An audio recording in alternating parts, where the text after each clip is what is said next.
আসসালামু আলাইকুম সবাইকে। আপনারা সবাই কেমন আছেন? আশা করি ভালো আছেন। আমরাও আল্লাহর রহমতে ভালো আছি। তো একদিন পর আরেকটা ব্লগ ছোট্ট নিয়ে আসলাম। তো আজকের ব্লগটা শুরু করতেছি আয়নের স্কুল থেকে এসে। আর আজ থেকে আয়নের স্কুল পূজার জন্য বন্ধ দিয়ে দিল। তো ভালো হয়েছে, আমার ঘরে অনেক কাজ জমে আছে, আমার কাজগুলো করতে হবে। তো আজকে কোনো কাজ করব না, ঘরের কাজ করব না, আজকে শুধু রান্নাবাড়ি করব। আগামীকাল থেকে আমি ধরতে হবে, আমার বাসাটাকে একদম ডিপ ক্লিন করতে হবে। কারণ আয়নের স্কুল থাকাতে আমি কাজগুলো ঠিক রকম করতে পারি না। তো কালকে আমি ওয়াল শোকেসটা ধরবো, ধরে একদম পরিষ্কার করব, ফার্নিচারগুলো ধরবো কালকে। তো এই তো, আর আজকে হলেই তো আমার মশলা চা নিয়েছি, এখন আমি চা খাবো। চাটা খেয়ে টুকিটাকি যা কাজ আছে করে নেব, তারপর রান্নার কাজে চলে যাব। তো ধোয়া ওটা চাটা আগে খাই, তারপর আবারও কথা হবে। এই তো আমি এখানে ময়দা কাওয়া করে নিয়েছি, আমি রুটি বানিয়ে নেব আগামীকালকের জন্য। আর আগামীকাল যেহেতু বন্ধের দিন, তো একটু দেরিতেই উঠবো, এই জন্য আজকেই নাস্তাটা বানিয়ে রেখে দেবো। আর পাশের বাসা থেকে শব্দ আসতেছে, কী যেন কাজ করতেছে, এসির কাজ মনে হয়, ক্ষমার দৃষ্টিতে দেখবেন। তো আমি এখন ছোট ছোট লেচি করে এগুলো পরোটার শেপে করে অথবা রুটির শেপের করে বানিয়ে নেব। রুটি বানানো শেষ, এখন রেখে দেব। কয়টা রুটি বানিয়েছি আজকেও? অনেক বানিয়েছি মা। 1 2 3, আর আমি হালকা ছেঁকে নিয়েছি। 4 5 6 7 8 9 10 11 12 13 14 15 16, এটা আয়নের জন্য বানিয়েছি। 17 18 19 20 21 22 23 24টা মোট রুটি বানিয়েছি। তো রুটিগুলো বানিয়েছি আমি, এটা শুধু রুটি না, এটা আমি পরোটার মতো কাওয়া করে নিয়েছি। তো একটু তেল দিয়ে ভাজলে আবার খেতে পরোটার মতো লাগবে, তেল একটু বেশি করে দিয়েছি। আর সফট হয় এটা খেতে খুবই। তো এজন্য রুটির শেপে বানিয়েছি, তেল দিয়ে ভেজে গেলে পরোটার মতো লাগবে, এমনি খেলেও রুটির মতো একদম নরম তুলতুলে হবে। কারণ তেলটা কাওয়া করার সময় একটু বেশি করে দিয়ে করতে হয়। তো 24টা মোট রুটি বানিয়েছি আজকে আমি, কম কথা বলেন। এই তো এখন রুটি রেখে দেবো, দিয়ে রান্নার কাজে চলে যাব আমি। এটা বক্স করে এখন ফ্রিজে রেখে দেব আগামীকালকের জন্য। এখন চলে যাব রান্না করতে। তো ভাত রান্না করতে আসছি, ভাত রান্না করতে এসে দেখি যে চাল নেই, ফুরিয়ে গেছে। আমি না রাতে ভুলে গেছিলাম। তো রাতে যে ভাত রান্না করছিলাম ওই ভাতটা ছিল, আয়ান খেয়ে গেছে, অর্ণা খেয়ে গেছে, ভালো ছিল একদম ফ্রেশ। আর এখন ভাত রান্না করতে যে দেখি চাল ফুরিয়ে গেছে। তো ওরাও আমাকে বুদ্ধি দিচ্ছে, অর্ণা আর আয়ান, যে ঘরে যে পোলার চাল আছে ওটা দিয়ে ফ্রাইড রাইস করার জন্য, যা আছে তাই দিয়ে করার জন্য বলতেছে। আর খাবে মাংস কষা। তো এখানে আমি গরু মাংস 2 কেজির পরিমাণ নিয়েছি, ভিজিয়েছি। এখন একটু ইলিশ মাছ ভিজাবো। তো ভাবলাম যে ইলিশ ভাজা আর কষা মাংস দিয়ে আজকে ফ্রাইড রাইস খাবো আমরা। তো ইনশাল্লাহ দেখা যাক কেমন হয়। এখানে আমি মাংসটা ভালো করে পরিষ্কার করে নিয়েছি, এখন রান্না বসিয়ে দেব। তো এই তো বললাম যে 2 কেজির মতো নিয়েছি, 2 থেকে 2.5 কেজি হবে হাড় সারা মাংস। আর 1-2টো আছে মনে হয় শুধু। তো আমি যে 5 প্রকারের মশলা একসঙ্গে করে নিয়েছিলাম, মিক্স করে নিয়েছিলাম, ওটা দিয়ে দিলাম। আর স্বাদ মতো লবণ দিয়ে দেব। কারণ আগের দিন কাজগুলো করে রাখলে না পরের দিন একটু সুবিধা হয়। তো বন্ধের দিন না, আমরা বলি বন্ধের দিন অনেক কাজ করবো, আসলে অনেক কাজ হয় না। এই যে রান্না বাড়ি খাওয়া দাওয়া, বাচ্চাদের কোচিং থাকে, তো আর কোনো কাজই করতে পারি না, এই জন্য আগেই করে রাখতেছি। তো রুটিটা যেরকম করে রাখলাম, মাংস একটু বেশি করে রান্না করে রাখবো। এখানে আমি দিয়ে দিলাম লাল মরিচের গুঁড়া, কারণ আগের দিন করে রাখলে একটু বন্ধের দিন দেরিতে ঘুম থেকে ওঠা যায়, আর অনেকটাই সুবিধা পাওয়া যায়। তো আমি দিয়ে দেবো এখন এখানে স্বাদ মতো হলুদ, পরিমাণ মতো হলুদ দিয়ে দেবো, আদা বাটা রসুন বাটা দিয়ে দেবো, মানে সব কিছু দিয়ে এখন মাংসটা বসিয়ে দেবো। তো বন্ধুরা, মাংসটা হয়ে গেছে, আমি এখন মাংসটা নামিয়ে নেব। নামিয়ে নিয়ে তারপর আমি ইলিশ মাছ ভেজে নেব। তো মাংসটার তেলটা উপরে উঠে আসছে, মানে হয়ে গেছে। আর আমি একটু পাতলা ঝোল রেখেছি। তো এই তো এখন নামিয়ে নেব। এটা হয়ে গেছে, এখন আমি ইলিশ মাছটা ভেজে নেব, তারপর ফ্রাইড রাইসটা রান্না করব। তো এখানে আমি 3টা ইলিশ মাছ নিয়েছি মিডিয়াম সাইজের। এখানে সব মশলা আমি মেখে নিয়েছি ভালো করে। তো ম্যারিনেট করে আমি রেখে দিয়েছি 20 মিনিটের জন্য, হয়ে গেছে ম্যারিনেট করা। আর মশলাটাও ভেতরে ঢুকে গিয়েছে। তো এখন আমি ভাজবো। ফ্রাই প্যানে যেন কি রাখছি, এর জন্য কড়াইতে বসাচ্ছি, ভেঙে যেতে পারে, তাই না? তাই তো এখন দিয়ে দেবো একটা একটা করে।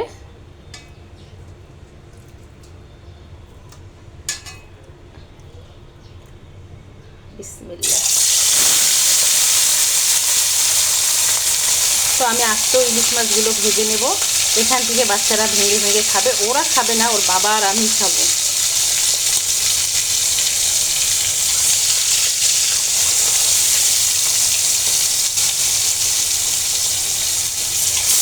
এই তো দিয়ে দিলাম। ইলিশ মাছগুলো ভাজা হয়ে গেলে তারপর রাইসটা বসিয়ে দেবো। ইলিশগুলো ভাজা হয়ে গেছে, ইলিশগুলো আমি উঠাই নেব। আর মোচমোচা বেশি করব না, মিডিয়াম করেছি। এই ইলিশটা পেটে না ডিম আছে, আর ডিমওয়ালা ইলিশ খেতে আমার ভীষণ ভালো লাগে। এখন আমি এই ইলিশের তেলের মধ্যে পেঁয়াজ আর শুকনা মরিচটা ভেজে নেব।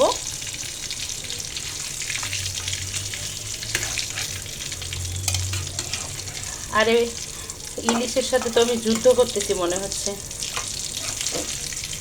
ওঠো রে বাবা, ভেঙে যেও না, মান সম্মানের ব্যাপার। এই যে দুষ্টমি করলাম। এই তো হয়ে গেছে সুন্দরভাবে, মাশাল্লাহ। তো এখন আমি শুকনো মরিচ আর পেঁয়াজগুলো একটু ভেজে নেব ইলিশের তেলে। এই তো শুকনো মরিচ আর পেঁয়াজটা ভাজা হয়ে গেছে। আমি এখন এটা চিংড়ির ওপর দিয়ে দেব। আর এখন আমি ফ্রাইড রাইস করার জন্য পানি বসাবো। তো আমার ইলিশ ভাজা রেডি হয়ে গেছে। রাইসটা করার জন্য আমি এখানে পানি ফুটাতে দিয়েছি। আর এখানে আমি চিনি গুঁড়া চাল রানের 1 কেজি নিয়েছি। তো এই 1 কেজিটা দিয়ে আজকে বানাবো। আর ঘরে চিকেন আছে, তারপর চিংড়ি আছে।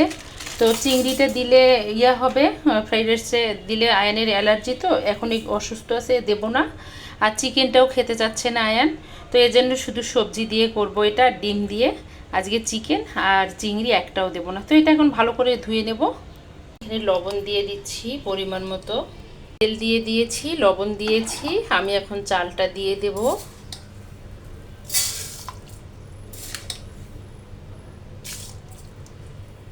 আর নিয়েছি লচ্ছি, আর নিয়েছি একটা ক্যাপসিকাম। তো লাল আর হলুদ ক্যাপসিকাম ছিল না ঘরে, সবুজটাই ছিল। এগুলো দিয়ে করব। আর পেঁয়াজ কলিটা নেই, এজন্য এই গাজর, লচ্ছিম আর ক্যাপসিকামটা দিয়েই রান্না করব। তাই তো এগুলো এখন আমি ভালো করে ধুয়ে নেব, ধুয়ে তারপর কেটে নেব। তো বন্ধুরা সবজিগুলো ভালো করে কেটে নিয়েছি, কেটে পরিষ্কার করে নিয়েছি। এখন আমি এখানে 10 মিনিটের জন্য একটু সেদ্ধ করে নেব, নিয়ে তারপর আমি রাইসটা করে নেব, রান্না করে নেব। সবজিটা হয়ে গেছে সেদ্ধ, এটা এখন আমি নামিয়ে নেব, নিয়ে এখন আমি রাইস রান্না করব। এতে দিয়েছি তেল, আর আমি এখন 3টে ডিম দিয়ে দেব।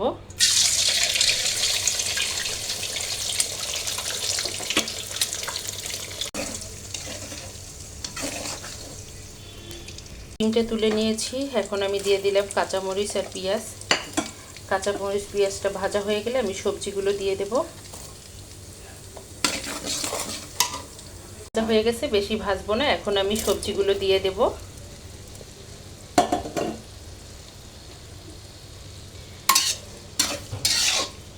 আমি এখানে এখন দিয়ে দেব লবণ, আর একটু দিয়ে দেব মরিচের গুঁড়া। তো আমি এখানে স্বাদ মতো লবণ দিয়ে দিলাম, দিয়ে দেবো একটু মরিচের গুঁড়া, কারণ বাচ্চা যেহেতু খাবে আমি অল্প দিয়ে দিচ্ছি।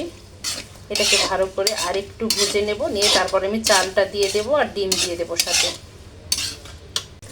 তো এই তো হয়ে গেছে সবজিটা, আমি এখন ডিমগুলো দিয়ে দেব।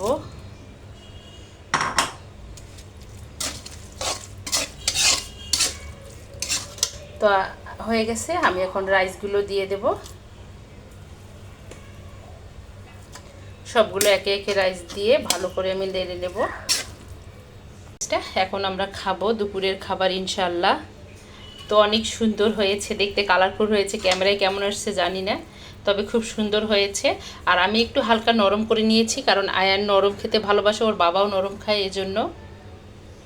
বন্ধুরা আমাদের খাবার আজকে রেডি হয়ে গেছে। এখানে হলো করেছি, আমি ভেজিটেবল ফ্রাইড রাইসটা করেছি। আর এখানে এই তো মাংস রান্না করে নিয়েছি, বিফ। আর এখানে হলো এই তো আয়নের হিলসা ফিশ। তো আজকে আমাদের দুপুরের এগুলোই হলো খাবার, কারণ আর কিছু রান্না করিনি, দুপুরে এগুলো দিয়েই চলে যাবে ইনশাল্লাহ। তো সবাই চিকেন ফ্রাই দিয়ে খায়, আমরা বিফ দিয়ে খাবো, সমস্যা নেই। আমরা নিয়মটা একটু চেঞ্জ করব। আর সাথে তো মজার ইলিশ মাছ ভাজা আছে। তো এই তো এখন আমরা খাবারটা খাবো। তো খাবারটা খেয়ে আবারও কথা হবে। শেষ করে একটু রেস্ট নিয়েছি, যা টুকিটাকি কাজ ছিল করে নিয়েছি। এখন বিকেল হয়েছে, খাবো আমরা চা।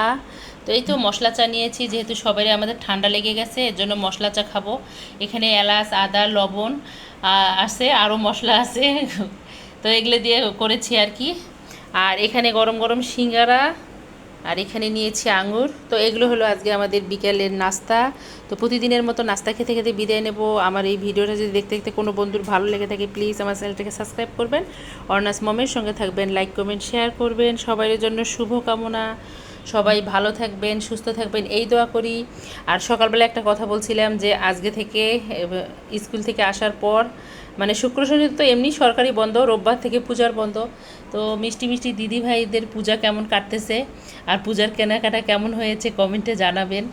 তো এই তো আজকে এখানেই বিদায় নেব। আল্লাহ হাফেজ, আসসালামু আলাইকুম।